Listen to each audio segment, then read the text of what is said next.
यूं तो पाकिस्तान की सियासी तारीख पुरअसरार वाकयात से भरी पड़ी है, बल्कि इस नाम निहाद जमहूरी मुल्क में जमहूर के साथ ऐसा सलूक हो चुका है कि अकल दंग रह जाती है। इसमें कोई शक नहीं कि पुरअसरार वाकयात और हादसात का इंसानी तारीख से इंतहाई गहरा ताल्लुक है, लेकिन कुछ हाई प्रोफाइल केसेस आज भी ऐसे हैं जो पुरअसरार रहते हैं या फिर जानबूझ कर रखे जाते हैं। इंसानी तख्लीकी सलाहियतों में रूनुमा होने वाली तब्दीलियों और जदीद टेक्नोलॉजी के बावजूद अभी तक बेशुमार पुरअसरार वाकयात ऐसे हैं हल तलब हैं। पाकिस्तान की सियासी तारीख में भी कुछ ऐसे खामोश कातलों का जिक्र मिलता है जो वारदात के बाद आज तक मंजर आम पर नहीं लाए जा सके। आज की इस वीडियो में हम आपको बताएंगे कि पाकिस्तान की मशहूर सियासी शख्सियात कैसे कत्ल हुई और इनके कातलों को पकड़ने में गैर संजीदगी का मुजाहरा क्यों किया गया, जिससे ये वाकयात पुरअसरार हादसात की शक्ल इख्तियार कर गए। लियाकत अली खान पाकिस्तान के पहले वजीर आजम थे और पुरअसरार तौर पर कत्ल होने वाले पहले सियासतदान भी। कायद आजम के करीबी साथी समझे जाने वाले लियाकत अली खान को 16 अक्टूबर 1951 को रावलपिंडी में एक जलसे के दौरान सीने में 2 गोलियां मारकर शहीद कर दिया गया। एक पुलिस अफसर ने कातिल सईद अकबर बराक को मौके पर ही गोली मार दी, जिसके बाद कातिलों तक पहुंचना इंतहाई मुश्किल हो गया। मारे जाने वाला कातिल हजारा का रहने वाला एक अफगानी माहिर और तरबियत याफ्ता कातिल था। कहा जाता है कि कातिल को गोली मारने वाला पुलिस अफसर भी इस साजिश में शामिल था, क्योंकि अगर वो कातिल जिंदा पकड़ा जाता तो कातिलों तक पहुंचना मुमकिन हो जाता। लियाकत अली खान को शहीद करने के लिए जो असलहा और गोलियां इस्तेमाल हुई वो अमरीकी साख्ता थी, जो कि आला अमरीकी फौजी अफसरान के इस्तेमाल में होती हैं। कुछ तबकात गवर्नर जनरल गुलाम मोहम्मद और कुछ मुश्ताक अहमद गरमनी को लियाकत अली खान के कत्ल का जुम्मेदार ठहराते हैं, जबकि कुछ तबकात अमरीका को अफगान हुकूमत के जरिए लियाकत अली खान को कत्ल करवाने का जिम्मेदार मानते हैं। ताहम इन तमाम मफरूजों और क्यास आराइयों के बावजूद पाकिस्तानी तारीख का ये कत्ल अभी तक एक मुअम्मा बना हुआ है। जनरल ज़िया-उल हक। पाकिस्तान की तारीख का दूसरा पुरअसरार कत्ल जनरल ज़िया-उल हक का है। जनरल ज़िया-उल हक हादसे के वक्त मुल्क के सदर और फौज के सरबराह भी थे। जनरल ज़िया-उल हक 17 अगस्त 1988 को एक 131 सीज तैयारी के हादसे में मारे गए थे। बहुत से आला सिविल और फौजी अफसरान भी इस हादसे में जान की बाजी हार गए। इस हादसे की तहकीकात के लिए अमेरिका ने एयरफोर्स की एक टीम पाकिस्तान भेजी थी, जिसने हादसे की वजह को एक तकनीकी खराबी करार दिया था। पाकिस्तान की जानिब से तहकीकाती टीम ने 365 सफ़ात पर मुश्तमिल खुफिया रिपोर्ट्स पेश की। इसमें धमाका खेज मवाद की आमों की एक पेटी में मौजूदगी जाहिर की गई। जनरल हमीद गुल ने अमेरिका को हादसे का मुमकिन जिम्मेदार ठहराया और बैनुल-अक़वामी खुफिया एजेंसियों को इस साजिश में मुलव्वस करार दिया गया। कुछ लोगों के मुताबिक ज़िया-उल हक को मारने के पीछे एक हरीफ गिरोह, अल जुल्फ़कार और कुछ मजहबी गिरोह थे। कुछ लोग आला फौजी अफसरान को इस मंसूबे का जिम्मेदार तस्वुर करते हैं, मगर इन तमाम मफरूजों के बावजूद इस पुरअसरार कत्ल की गुत्थी आज तक नहीं सुलझ सकी और कातिलों तक पहुंच मुमकिन नहीं हो सकी। हकीम मोहम्मद सईद का कत्ल भी पाकिस्तान की तारीख में एक पहेली बनकर रह गया है। हकीम मोहम्मद सईद एक कालिम मुहक्किक के अलावा सिंध के साबिक गवर्नर भी रह चुके थे।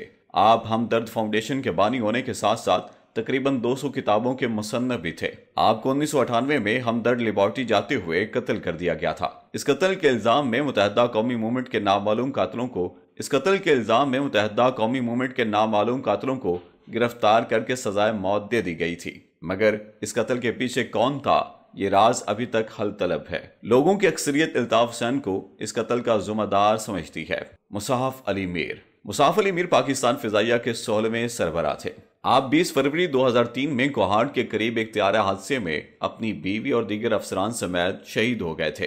पाक फिजाइया के मुताबिक हादसा पायलट की गलती और शदीद मौसमी खराबी के बायस पेश आया था, लेकिन इस स्टेटमेंट पर किसी ने यकीन नहीं किया था। साफी जबराल बोजर की किताब के मुताबिक यह हादसा नहीं था, बल्कि मुसाहफ अली मीर समेत 3 दीगर अहम शख्सियात सऊदी शहजादा तुर्की बिन फैसल अल सऊद, जो सऊदी खुफिया एजेंसी के सरबराह भी थे, और उसामा बिन लादेन एक मंसूबे के तहत कत्ल किए गए। सऊदी शहजादा अमेरिका के हाथों पाकिस्तानी अड्डों के इस्तेमाल की शदीद मुखालिफ था। इन साजिशी थ्योरों के होते हुए मुसाहफ अली मीर की शहादत भी दीगर पुरअसरार वाकयात की तरह एक मुअम्मा ही बनी हुई है। Benazir Bhutto.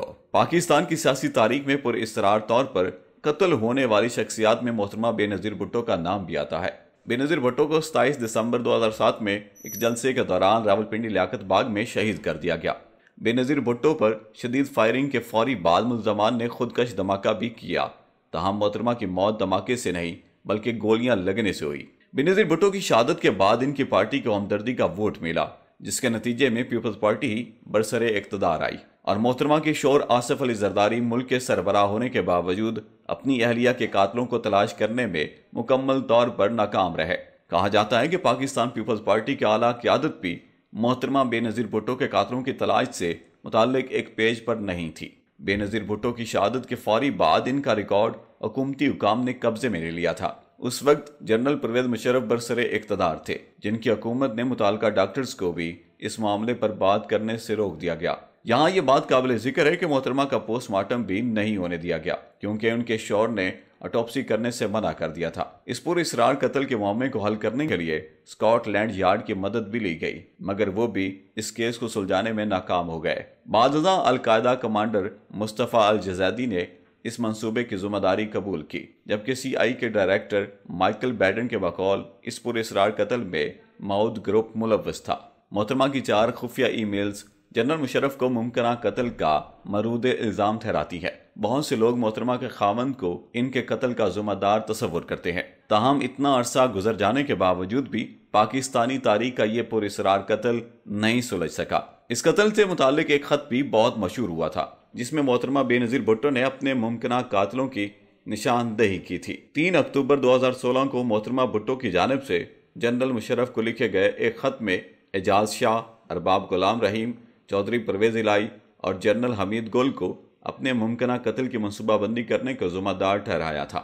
Number 6, Osama bin Laden. Al Qaeda के सरबराह उसामा बिन लादेन को 2 मई 2011 को मुमकिन तौर पर एबटाबाद में अमेरिका स्पेशल फोर्सेज ने एक ऑपरेशन के जरिए कत्ल करने का दावा किया था। अमेरिका ने ISI के सरबराह पर उसामा की मौजूदगी के बारे इल्म होने का इल्ज़ाम लगाया था। उसामा बिन लादेन पर पेंटागन हमले का इल्ज़ाम था।